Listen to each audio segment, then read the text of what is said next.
My name is Nick Rajpal. I'm the Senior VP of Marketing Sciences. I've been here at Exclusive for 15 years. I helped develop our solutions early on, taking us from a project-based business to one that offers marketing solutions. Helped develop some of the early stuff, the X factors, the tools, the proprietary technology, building the teams and our workflows, and did that for a few channels like SEO and email, Google Ads, conversion testing, while building a strategy team to coordinate. Today, our business has grown quite a bit, not just in clients and employees and other agencies that are part of the family now, but also in channels, 15 plus channels that we manage for clients. And so the strategy side has become even a bigger challenge, and I'm happy to lead a team on that side for our strategy department. Also the host of our webinar series every 2 weeks. Hope you come back. My name is Logan Durant. I'm our VP of Paid Media Strategy here at Exclusive. I've been at the company for 11 years now. Launched some of our services early on, like Google Shopping and our Amazon Marketplace service. I led our paid department for a while, and now I'm lucky enough to be on the strategy side with Nick, helping to evolve our holistic frameworks. I'm happy to be here today.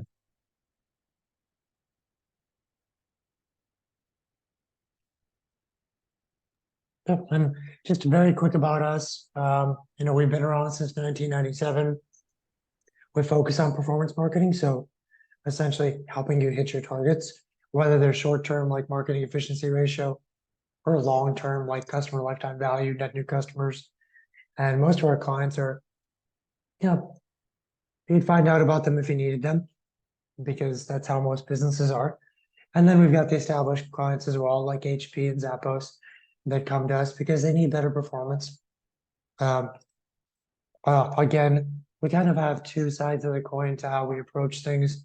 On one side, if we're managing a channel, one of the 15 channels we manage, we like to assign specialists who have deep knowledge of every bell and whistle and lever of that particular channel, so they get the best execution. But on the other side, we've developed a way to look at all channels as if they were not separated, as if they were one platform. And we're lucky to have a technology team that pulls in data from every platform and has helped us figure out the data science of treating it as if it was one platform. So all of our clients, when they come on board, we start to put those tentacles out. We start pulling in the data through APIs. We connect the dots, and then we start looking at things in a very different way, separating awareness all the way to loyalty, organizing segmentation and things like that. And then we can start to activate better goal setting and execution. But today's focus is going to be a little bit more focused on the phone order side. And who's better to have us walk through that journey than the leaders in the space, CallRail. Yeah, thank you, Nick. It's great to be here. I'm Amelia with CallRail, and I am thrilled to be chatting about tracking phone orders and really figuring out where those phone calls are coming from today. So I am a career marketer. I have agency experience, in-house experience, and I'm also a professor. I've taught marketing and data literacy at the graduate level. So whether you're brand new to CallRail or call tracking technology in general, or in our platform every day, CallRail is a lead intelligence platform. We're enabling businesses of all sizes to track each lead's journey across specific keywords, ads, and campaigns so that businesses know exactly where to spend in order to generate their best leads. And we are used by over 200,000 businesses who want to go beyond that question of how did you hear about us? So we're a lead intelligence platform. We're helping you track and attribute each caller to their marketing journey, really revealing those best sources from calls and text specifically. We can also help you improve how leads engage with messaging and reps, and we can help you convert those leads. So really unlocking marketing ROI with insights across channels and systems. So today I thought that we would start out by talking about the biggest mistakes that people make with call tracking, because I find that often, and I don't know if you find this to be true, Nick and Logan, people just don't know where to start with call tracking. Like, oh, phone calls, like I need to track another thing. What is happening here? And right now we're sort of in this era where digital is reigning supreme, but on the flip side of the coin, the phone call has really continued to hold its own, and in fact, even grow in importance, even as we may be trying to cut down on phone calls and, shuttle more people towards the website. CallRail has done an analysis of over 100 million phone calls, and we have found that the average business's call volume is actually seeing up to a 3% uptick quarterly. Now, knowing that it is growing in importance like that, I would say, make a controversial statement here that you would not accept the amount of visibility that most people have into those phone influenced conversations or customer journey in any other area of your marketing tracking. But phone calls kind of have this tradition of not being as visible to online and digital marketers. And so many marketers just ignore them. Well, they're phone calls. We can't track those, except now you can. So let's talk a little bit about call tracking and what it gets you. Again, this is a trend. It's getting harder to ignore, and the phone call is not going away, even for e-commerce. And especially if you're looking for those high value transactions, folks are going to call you. So what call tracking does at its most basic is that it is filling a gap in your knowledge about the customer journey. So this slide says no, every interaction, every time. Yes, every, even phone calls and texts. And how we do it is this. You have prospects right now out there in the world. They're coming to you from different places, right? They're coming to you from online ads, from social media, even billboards. And they're going to view your website. When they're on your website, a tracking number is going to be assigned to them and inserted on your website for their session. So then when they call you, the calls that are going to come in are going to contain that information about anywhere the visitor was before calling. So that includes what search terms they used. It includes what campaign, it includes what source. And in that way, you can reveal your most effective campaigns, channels, and keywords. So when you are thinking about call tracking and like what you're really looking to gain from it, I look for what I call a closed loop attribution system. So something that is going to help you optimize on the other end, plug into your ad system, and really help you optimize all your sources, all your keywords, all your campaigns. So those pools of numbers that I mentioned, those are really important so that you can search, those are what allow you to track search and website activity before the call. You wanna be able to set it up for campaigns and sources. So ads, social, offline, like a billboard or a print ad, if that's something you do. And you want something that's able to plug and play with your CRM and ad systems. Nope. All right, the slide. Oh, there we are. So calls, yes, calls in the systems where you're surfacing that marketing and attribution and customer journey tracking, even better to help you optimize your campaigns and your keywords. More on that later. So just to kind of like give you an idea of what this enables, super simple example about challenging assumptions, how call tracking can help you challenge those assumptions. So this is a moving company, and they started to use Yelp.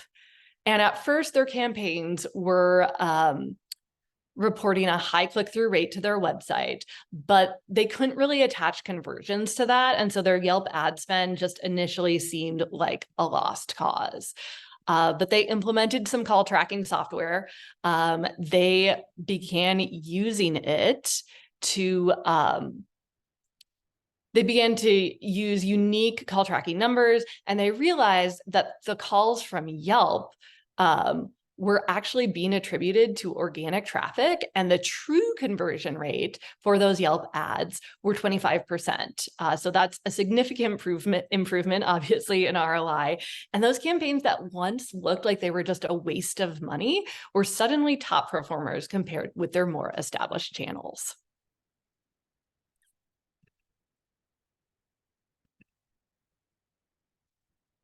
All right, Nick, I think we're moving on to a poll here. Yeah, so we're gonna see, we've got quite a few polls we want to do today. One, are you using call tracking at all? Just to get a sense of, how advanced or novice everyone is here. They just created a few different options. Yes, but not with complete data. Yes, with comprehensive data, which is great. Maybe we can challenge that a little bit. And then not yet. But you're here, so not yet come up, but interested. So, okay. I'm going to close this out in 3, 2, 1. And I'm sure you guys are curious to see what your peers are settling at. It's about a 50-50. 50-50 in terms of not yet and yes. And then about 60% of those who are using it do not feel like they have complete data. 40% feel pretty good about how comprehensive that data set is. Now you know, because anytime you've got a vacuum in the market like that, you fill that in, you've got an advantage. Absolutely. Super interesting. Thanks for everyone for participating in that poll. So let's move on to these 5 common mistakes. We already kind of talked about the overarching one, which is not paying attention to call tracking when you wouldn't accept that level of visibility in any other area. But here's what I see.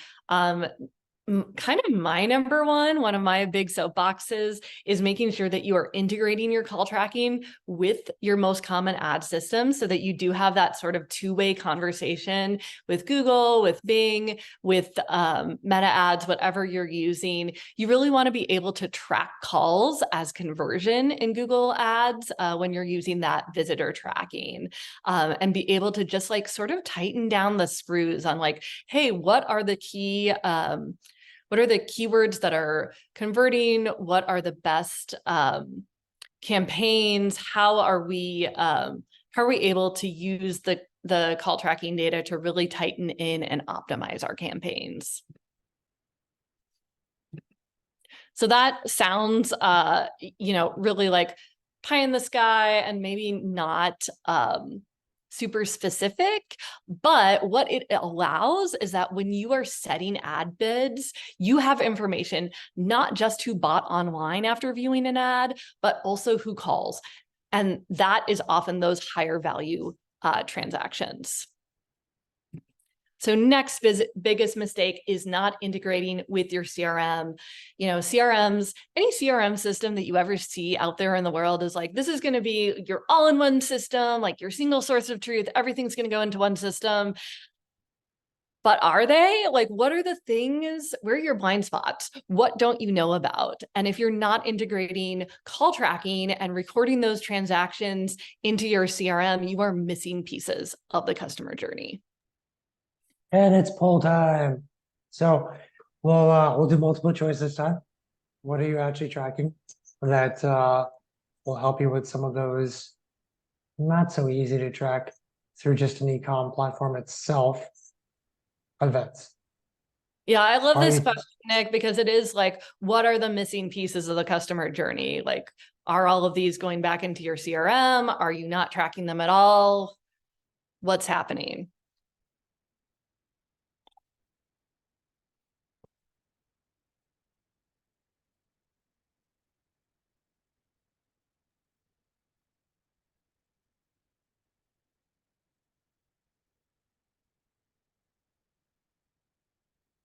And I'll give it another 3, 2, one and really interesting distribution here.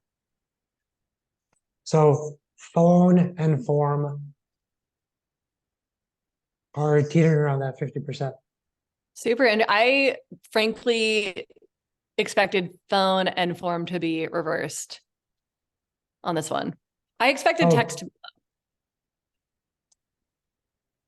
Yeah, you're running your business, you're investing in so much marketing to not pay attention to a huge chunk of the success of your work is tricky. It's kind of it's if people didn't have this belief that e-com is digital and phones are analog and they understood how it actually connects these days, I don't think these numbers would look the way that they do. So thank you folks for sharing.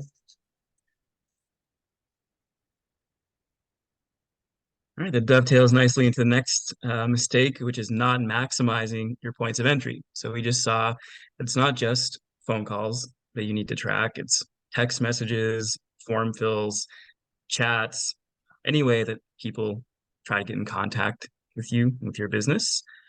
Once they're in contact with you, you need to have a system set up internally to delegate those calls. Do you have separate people who field support questions like order support, product support? Do you have the same person doing everything?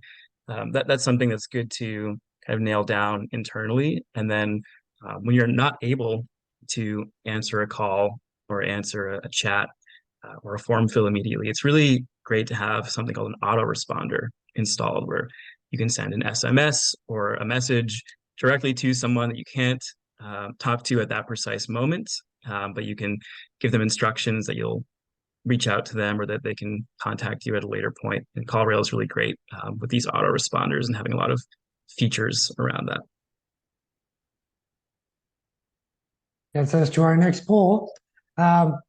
So what exactly are you tracking? And by the way, this is multiple choice again. Are you only tracking sales calls? Are you tracking order and shipping support? Are you tracking customer product support? And of course, we're going to talk a lot today about the delineation of these groups. So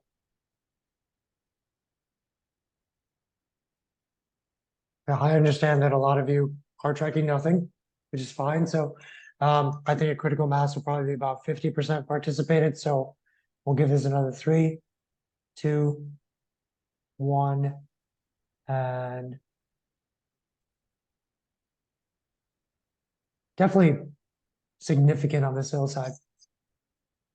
Well, what do you think about this, Amelia, in terms of like what you know best practices? Yeah, super interesting too, because like I know we have a lot of e-com businesses in the audience today, and I think that sometimes there's maybe a stereotype that like they're not as invested in sales as they are in their support. But like this, I love this because it kind of like flies in the face of that. Like they are fielding sales inquiries through phone calls and tracking sales, and that's awesome to see.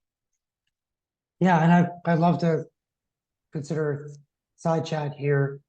I do wonder whether people are doing that on purpose, where they're discouraging order shipping support and customer product support and only encouraging sales. Is that deliberate, or just curious about that because it's a pretty big gap.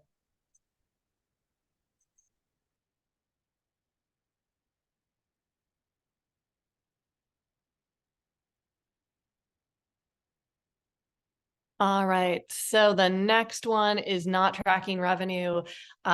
Biggest mistakes. This is kind of my soapbox right now for companies with revenue struggles. I just really would love for us as marketers to really individually get crispy on what conversion means to you and what conversion means to your department. Because we're seeing a lot right now where like marketers really want to optimize on clicks and not on conversion value. And then the consequence is that like your click-through rate is going to improve, but then revenue does not. And like, I don't know, I'm seeing so many marketers right now that are like, oh, they clicked, it converted, great. And it's like, but you don't have a credit card. So what does that mean? So like, you know, we're in the economic time that we are now, and like this focus on revenue and conversion value, I cannot say enough about it.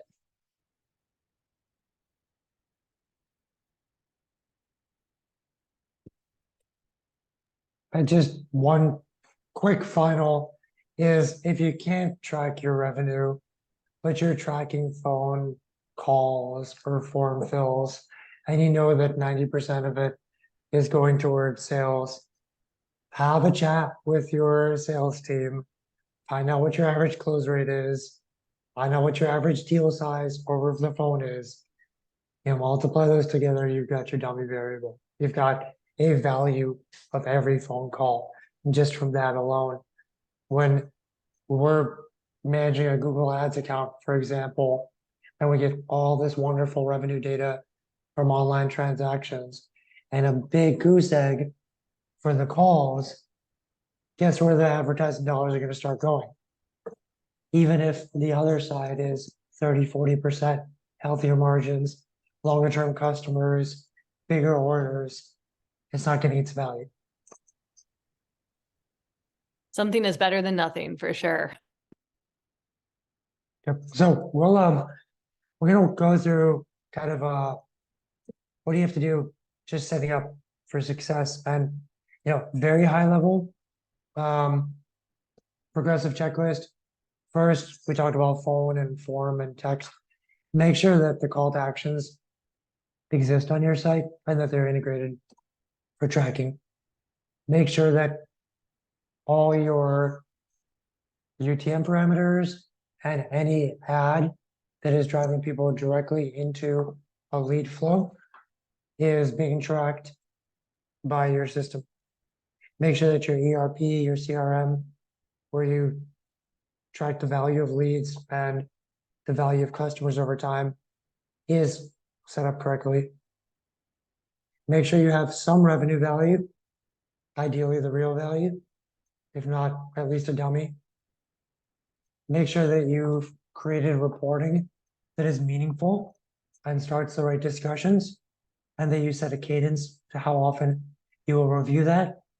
To Amelia's point earlier, if you are ignoring the value of phone orders, once you start looking at the reports, you're not going to want to anymore, because it's going to seem like a pretty important portion of everyone's paycheck.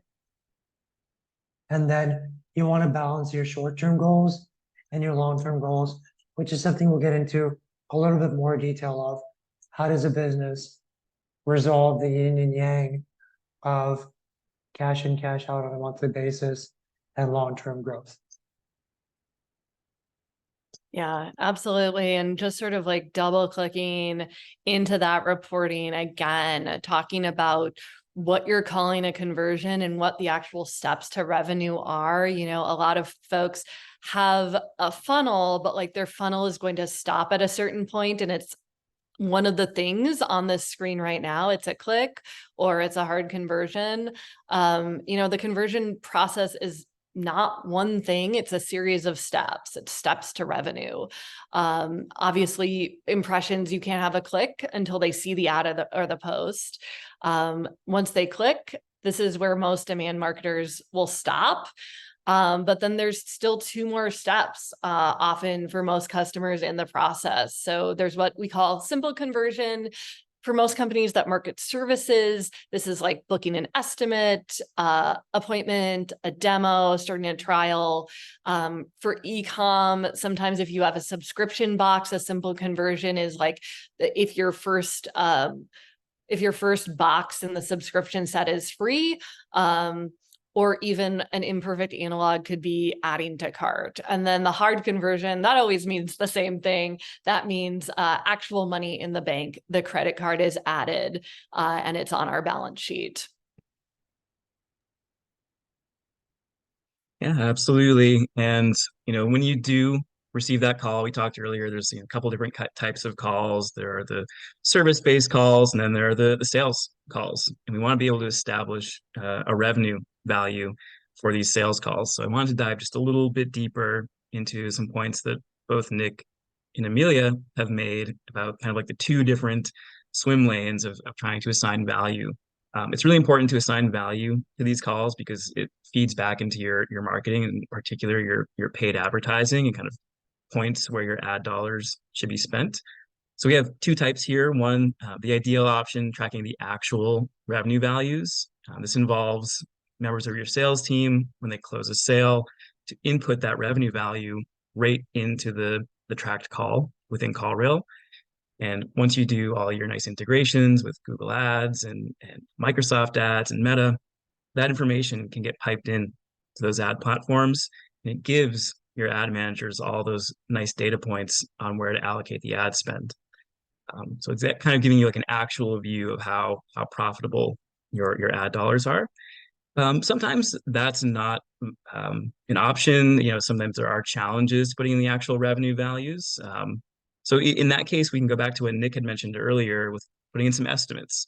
What you do is, I think Nick already mentioned, you take your call conversion rate, your sales call conversion rate, times that sales call average order value, and you create this sort of estimated value that you assign to every sales call that comes into your business.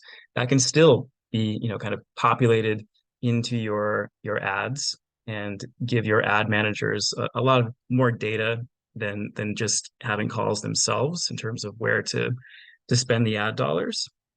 This scenario too has a benefit where if you have a particularly long sales cycle, it kind of gives a more instantaneous revenue value.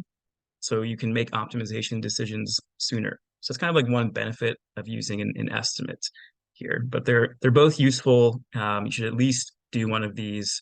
The ideal probably is the actual value if you can swing that feedback loop.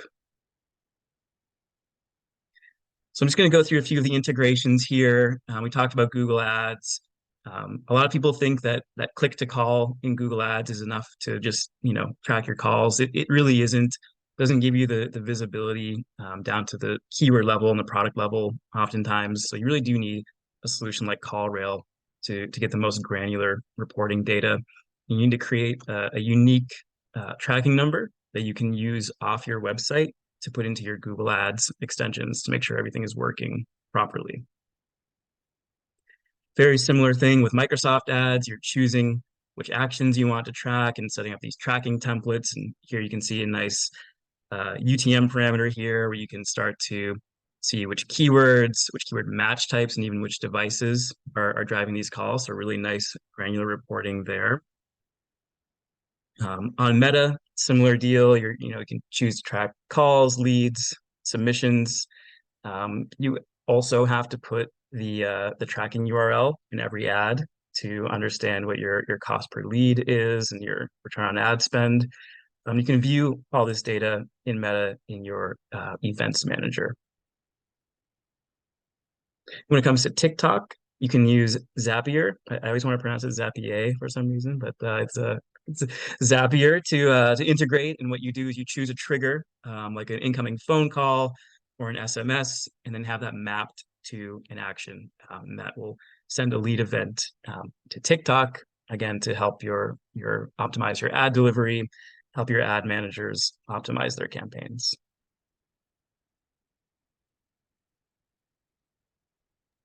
That's funny because I always want to pronounce your last name Duhant. So that's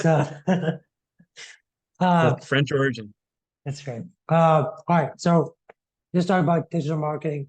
So obviously we've all talked about the value of this whole concept, that there are a lot of different inroads to track, how you set up tracking.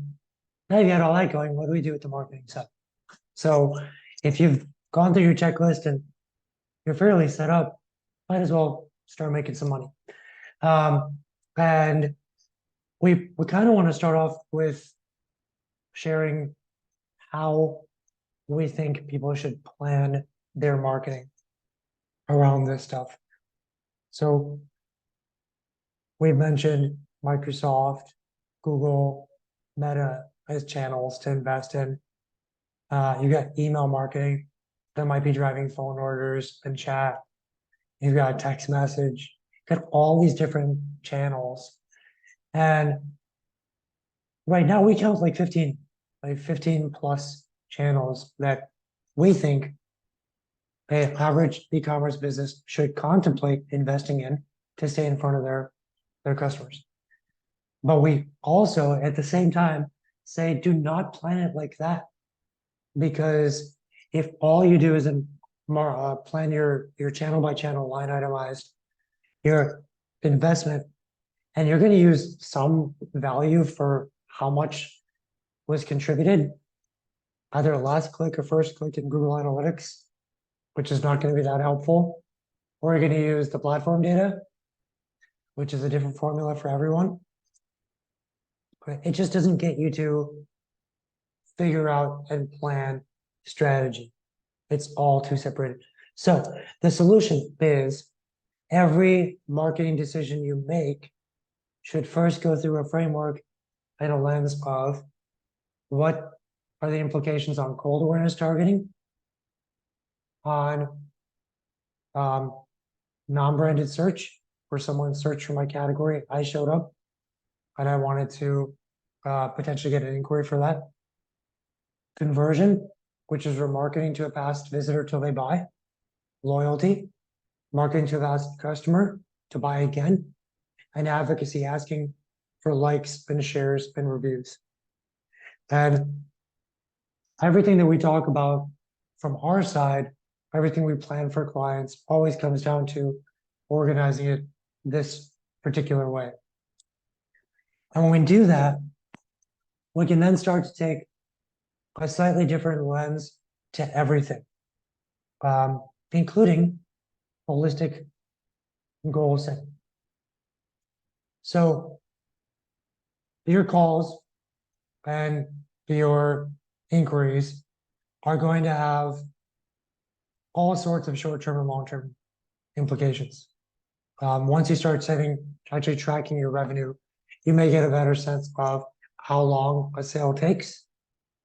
And also by filling in revenue values, how much money you're making on those phone orders. They all need to be piped in to your high-level goal-setting discussions. In goal setting, there's short-term, which is what's all my marketing spend versus all the revenue I made in the month. That's marketing efficiency ratio. You're always going to keep that in play. Your long-term KPIs are, yeah, I know what people buy on the first purchase, but over 12 months, how much are they worth to me?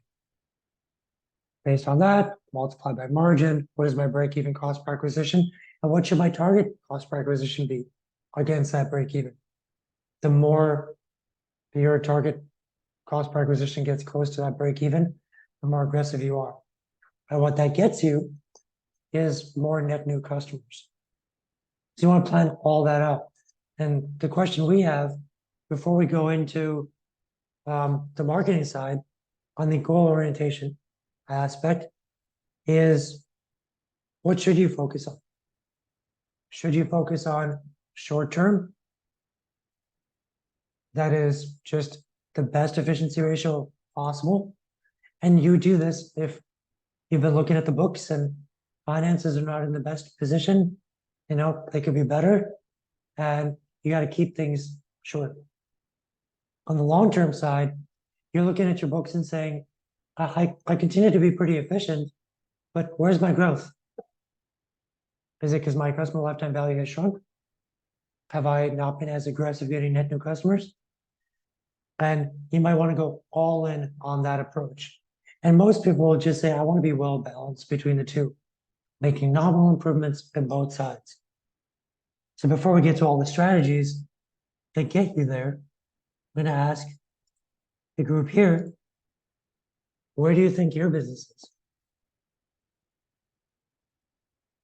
Are you trying to stay focused on recruitment and recovery, short term? Are you eager to get your net new customers count to grow back to a number that you had in the past and you lost track of that? Or are you just always trying to keep things well balanced? So 50% has already participated. I'm going to close this out in 3, 2, 1. And I'm glad to see it like this. So most of you are thinking well balanced, even if you don't have the reporting and the conversations to really set net new customer goals versus your marketing efficiency ratio, which people want, but they don't always get that. But outside of that, you lean towards long-term. At good finances, would love to see growth again. Love seeing that. So with all that in mind, Logan, what do you do as you start to pursue these different goals? Yeah, absolutely, Nick. It's a good question, and we have Performance Max feature on this slide, which is one of Google's newest campaign types. I mean, I guess it's a couple of years old at this point, but it's certainly newer in the landscape, and it's a cross-channel, cross-network campaign that kind of has its roots in Google Shopping, but can show on paid search text ads, can show remarketing ads across display, discovery, YouTube, Gmail. This campaign type we found is not only really effective at driving revenue, so like purchase conversions on your website, if you have that ability, but also in driving these other actions that we're talking about, like phone calls, like form fills. It uses one of the more advanced algorithms that Google has for their advertising. So when you set this up, you want to make sure you have the option to choose which actions it goes after. So don't just default to one. Make sure you have all of your conversion actions in here. And if you're a store that does sell products and you can allow people to check out on your website as well as give you a call, you can even pursue an option of having just sort of like a call only Performance Max campaign that's specifically looking for people who are more likely to give you a call, which we know if you're sort of that hybrid, it tends to be the people who are looking for the bigger purchase, higher average order value, more complex. They need to talk to someone. So using this campaign type has been absolutely sensational for our clients in driving phone calls and driving that offline revenue component. And it dovetails nicely into a case study that we wanted to present. One of our longtime clients, Butcher Block Company. They sell butcher blocks of all different sizes and types. When they first came on as a client, we quickly realized that they have about 30% of their revenue that is achieved through offline means like calls and form fills. At the time, there was really no visibility into what was driving that. And we had a hunch that some of our marketing activities that we were doing on paid search were driving a fair amount of phone calls and a fair amount of value to the business. But at that time, we weren't optimizing our ad campaigns around those calls. We were just optimizing them around the purchases that happened on the website. So this is when we installed CallRail, and it just instantly opens up this whole world of where are your calls coming from, which channels, which keywords, which products, and we were able to dramatically change the ad spend investment towards those high call volume keywords and products. Later, the Butcher Block team started to input revenue values into those phone orders that were generating sales, and that gave us another layer of impact. We can see return on ad spend, profitability, which was this amazing view that we had not seen before. And the results were pretty dramatic. So after we just instituted CallRail and got to see where the calls and the form fills and chats were coming from, it increased revenue by 33% in 3 months, which is a wild outcome. And then once we started to track revenue, it increased our ROAS by 25%. So put all those things together, it can dramatically accelerate your revenue and your profitability.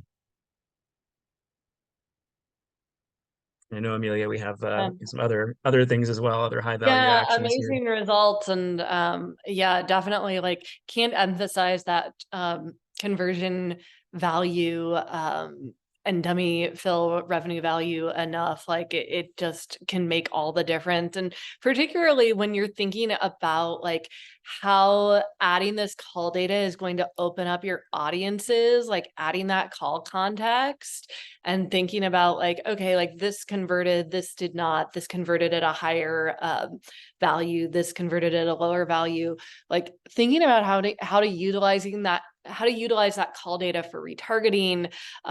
These are audiences that have shown interest. They're analogous to like an ad click or abandoned cart. And so you can just layer this data in to target further potential buyers, or, suppress out, like do some negative audiences, those callers who did buy, or target them for cross sells. All right, so we're going to move on here to reporting, and just thinking about like some of the things that you can tell from a call.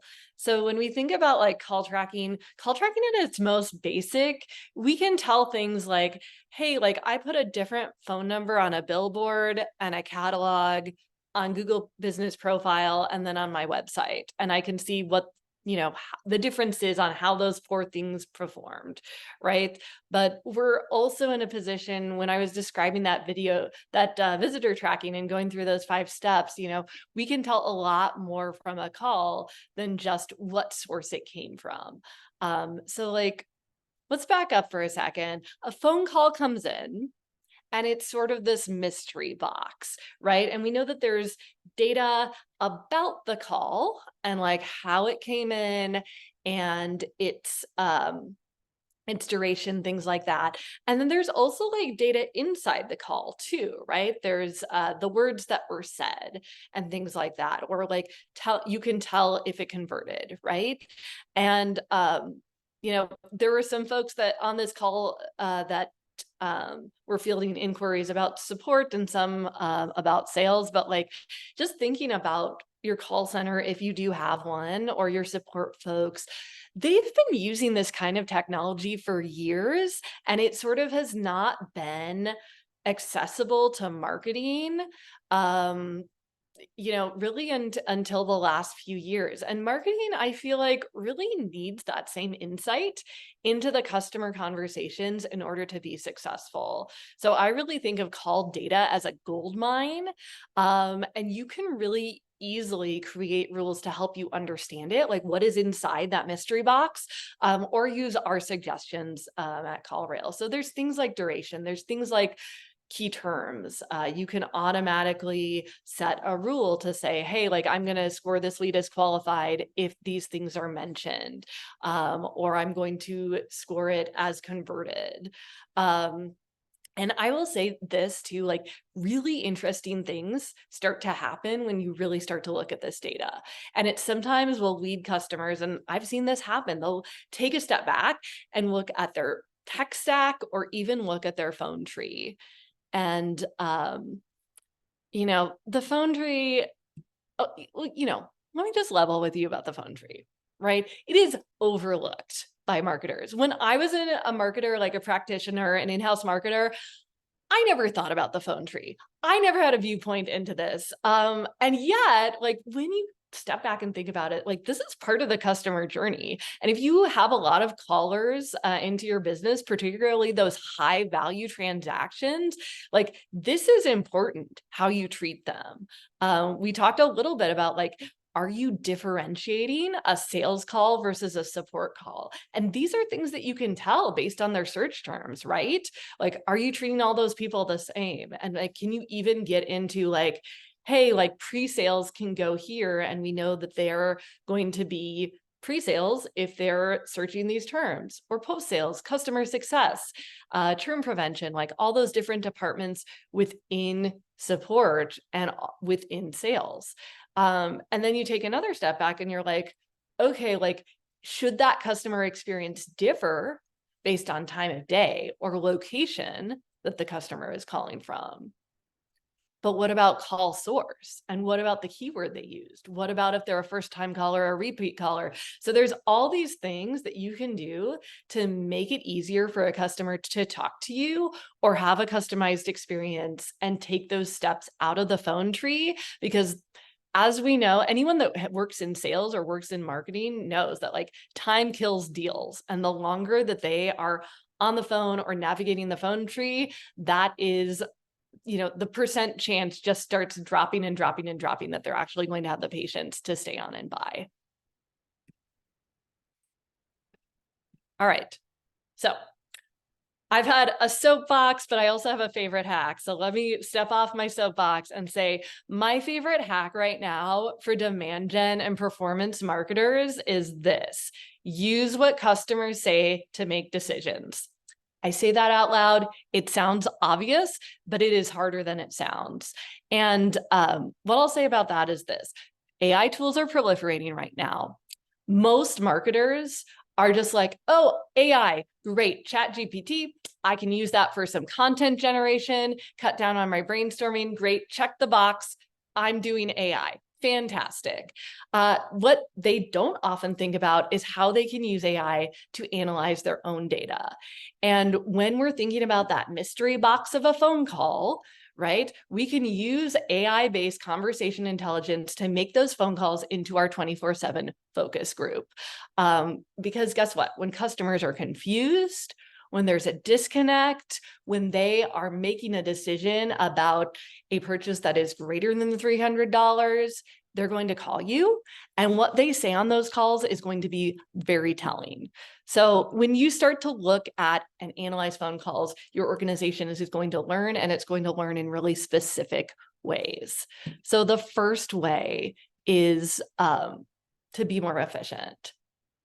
And when we think about this concept of the 24/7 focus group, the number one reason that customers don't do that marketers don't do customer research, and like probably what you're thinking about in the back of your mind right now is that, hey, like that takes too much time for the action that like I need to make tomorrow or next week, or that costs too much money. But when phone calls, these customer conversations that are already coming in become your basis for decisions, you can make those actions much faster and hear what customers are actually talking about. So you're using AI to transcribe and summarize each call, and then even summarize the summaries, digging into things like sentiment and keywords. You're going to become more informed. So I said before, when customers are confused or there's a disconnect, they call you. Let's say that they're looking for a product and can't find it, but when they describe it, you actually do sell it. And that's an opportunity for your organization to have better SEO, added keywords, better ad copy. So you can be more informed about what customers are talking about. Alignment is also key. So when we think about this 24/7 focus group, do you have suspicions that you want confirmed about your customers? Or like, you're like, I know they're having this experience, I can't prove it, but I know they are. Or if you need to track the success of a new product or a campaign, you can use conversation intelligence and the AI to do the work for you, reporting on words and phrases, thinking about when you're hearing them. So thinking about like specific words and phrases, putting those in aggregated reports, and then using that as the basis of data-driven recommendations for your marketing strategy. And lastly, effectiveness. Like we all want to be more effective as marketers. And when we think about how we're stacking up right now against your competitor, it's different for everyone. But when I say your competitor, your number one competitor, I know a name pops into your brain. If you're doing this and your competitors are not, you are going to understand your customer better. You're going to understand your market better. You can rank for keywords that your customers are saying that your competitors don't know about it. It is just a win. Yeah, I will add, you can probably dive into your competitors' setup too. You can use a website called builtwith.com to check the source code of your competitor to see if they have CallRail tracking already set up. you can actually make a call to your competitor and see what their phone game is all about. But if you are ignoring that, again, you might be ignoring a healthy 2-digit percentage of your entire business, Yeah, which absolutely. I love leads, Bill too, by the way. I'm a yeah, little it's stalker. perfectly normal for a marketer. I know. We're all secret stalkers. All right. So top 3 takeaways from today's webinar. I'll start because I was just talking, but you heard me say pretty loud and proud today, hey, phone calls have this historic place in sort of the marketing in marketers' minds of not being trackable, and they are trackable now. So integrate them into your tech stack, and especially that last thing that I talked about, that conversation data, integrate that into your tech stack. That is where conversions are coming from, even if you think that they're not, and where you can find some really great insights on what your customers are saying. Such a good point, Amelia. Mine is that attributing revenue to phone calls can dramatically improve your advertising effectiveness. We've seen it with many merchants that we work with, that when you actually get those integrations set up, get that real feedback loop going of where the revenue is actually coming from, it can dramatically change your advertising investment and dramatically increase your business's revenue. Yeah, and mine is that I know a lot of businesses are struggling in 23, and there are some key things that people should be looking at. I mean, from our perspective, what we've seen is a lot of discussions around awareness versus search visibility need to be sussed out. A lot of conversations around short-term efficiency versus setting and tracking long-term goals needs to be sussed out.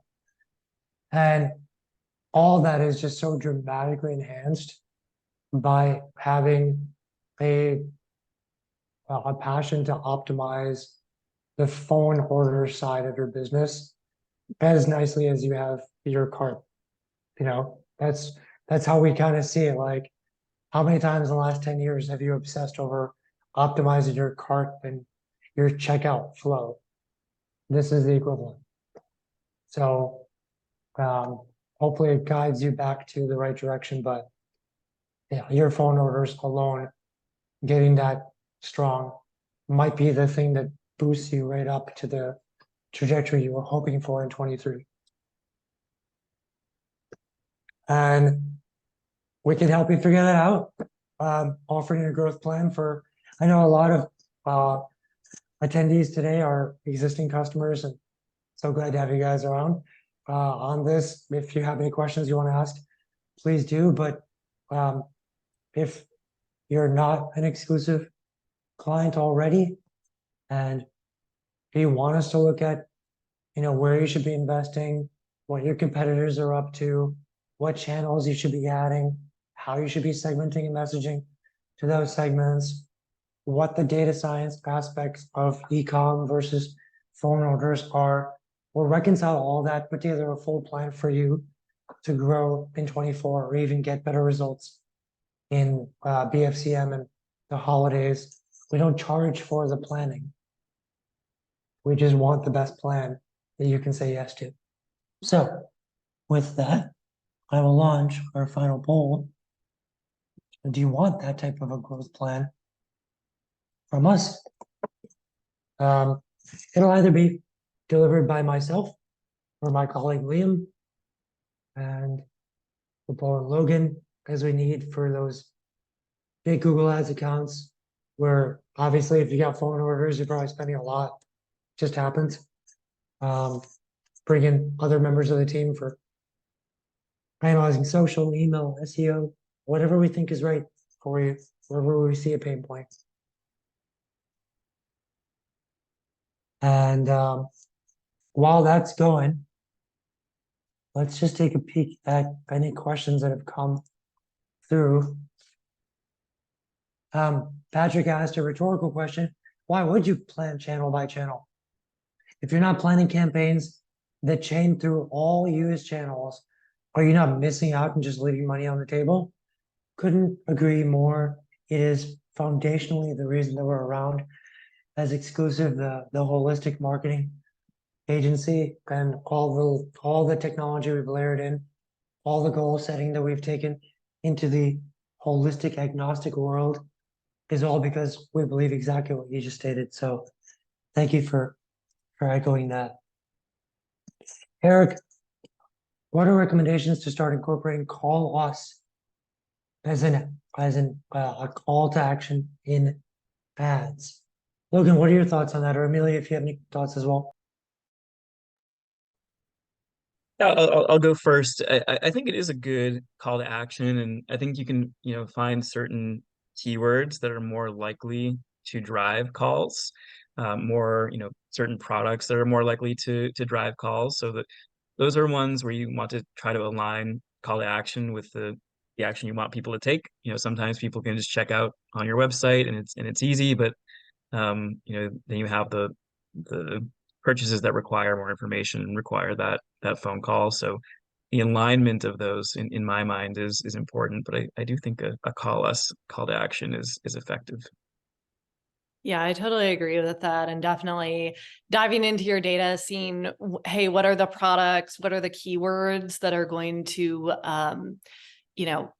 have a better result when a call is placed than necessarily like a checkout flow is definitely a place to start. Just go where the data leads on that one. What was the name of the app mentioned? Oh, go ahead, Nick. Yep, that's it. I was just gonna read the same thing. What was the name of the app mentioned to check tracking provider? Zapier. Z-A-P-I-E-R. Built with. Oh, to check tracking provider. Oh, okay, yeah. Sorry. And Thought you that's were not asking just something like the different. tracking provider. That's like Yeah. anything that, requires like a JavaScript. Any third-party tool you've set up in your source code. Like, good example, talking to someone the other day who has a forum, a community in their space that's really popular. And to advertise on that space costs a lot of money and you go through hoops. But that website also uses Criteo and Google AdSense. So you can just advertise through those onto the website. So Built With gives you insights into what the tech nature of your entire ecosystem is. Yeah, it's really great when you see something on a website where you're just like, oh, that's slick, and it doesn't have like the powered by whatever. You're just like, all right, I got to see what this is. Yeah. Sometimes there's some tricky stuff that they've put in there. We have a few more questions that just came in.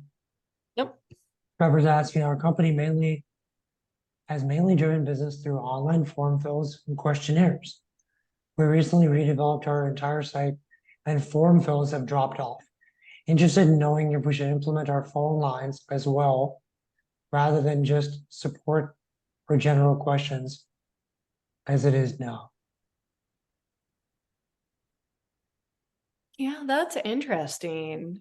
Like encourage calls rather than forms because the forms have dropped off. There's like a couple different root causes that I could think about there, Nick and Logan. Honestly, like I might see how the inquiries that are coming into support are currently before I made a big decision to reallocate resources there. Are there any calls currently being directed to support that are more sales in nature? Is there like a use case for like a pilot to start this project, I guess is what I'm really trying to drive at. Like, are any sales questions being misdirected to support, or, is it, or would you kind of be building from scratch? Yeah, and I would probably take I'd probably first focus on getting those form fills back up. And I would have a 3-point to that. One, if you change the look and feel of the form, then use a conversion testing tool like Optimizely to test against the old version, see if it bounces back up. If there wasn't that much of a change, I would then look at Google Analytics, completions of form fill, and break it down by operating system and by browser and by device to see if one of those combinations has a broken form, which could drop off just one cohort, bringing down the average. And the third is, if for some reason you created a form fill in a way that fills too much of the space, consider that maybe it had an impact on your SEO via the interstitial update that penalizes you for coding forms in a particular way.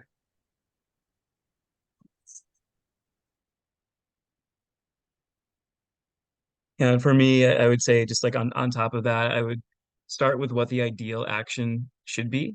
Are those forms extremely important when qualifying prospects and they help shorten your sales time and make it much more efficient? If so, you probably want to try to get back that form fill traffic, those form fills that you were getting before the redesign. Or is it just, one additional step in the sales process and you'd rather have people just go to customer service rep, the source. So every web page should have a single action that you want someone to take. And I think that's a good like North Star to keep in mind when you're designing a page or doing a redesign or like an A/B test. Think about the ideal action first, and then go backwards from there. Awesome. Amelia, did you see your last question? I did. Yeah, I know we're running short on time, but just quickly, yeah, optimizing the phone tree, definitely important. And figuring out how sort of like really how to like resegment phone order experiences. I think is really important. You asked about resources specifically, and I think aside from a resource, just like thinking about that mind shift that mindset shift that Nick was talking about, where like you spend so much time thinking about your cart and your checkout flow.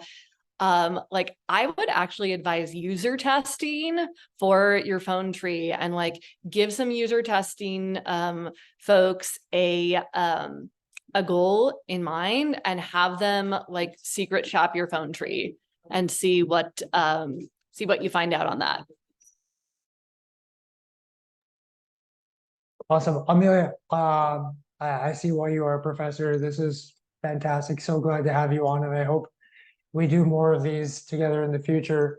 Folks, thank you for taking time out on a Wednesday. Logan, thank you for helping us compile some great digital marketing recommendations as well. And we'll see you again in 2 weeks for our next webinar, and every 2 weeks after. Thank you, folks. Hope you're bracing yourself for a phenomenal Q4. Cheers, everyone. Bye.